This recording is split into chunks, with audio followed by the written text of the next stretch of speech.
ज़मीन व ज़मान, आसमान, सूरज, चाँद, सितारे, इन सब की तख्लीक को अल्लाह ने अहले बैत के नूर की तख्लीक के बाद खल्क़ किया है।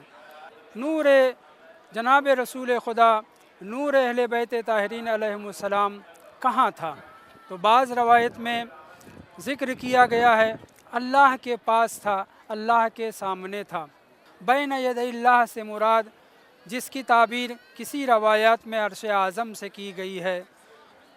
तो नूर अहले बैत ताहिरीन अलैहिमुस्सलाम कायनात की खिलकत से पहले अल्लाह के पास था, और ये नूर जब पहल खल्क़ हुआ है तो सवाल पैदा होता है कि किस चीज़ से पैदा हुआ है।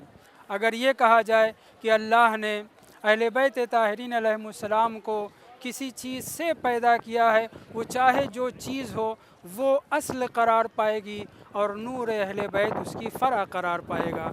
इन्हीं अनवार मुक़द्दसा के तुफ़ैल में अल्लाह ने अर्श व कुर्सी, सूरज, चाँद, ज़मीन व ज़मान और आसमान को खल्क़ किया है। अल्लाह के रसूल फरमाते हैं उस वक्त हम अहले बैत के अनवार ने तस्बीह व तहलील, तक़दीस व तहमीद इलाही शुरू की, और फिर हमारी तस्बीह को देखकर फ़रिश्तों ने भी तस्बीह इलाही शुरू कर दी।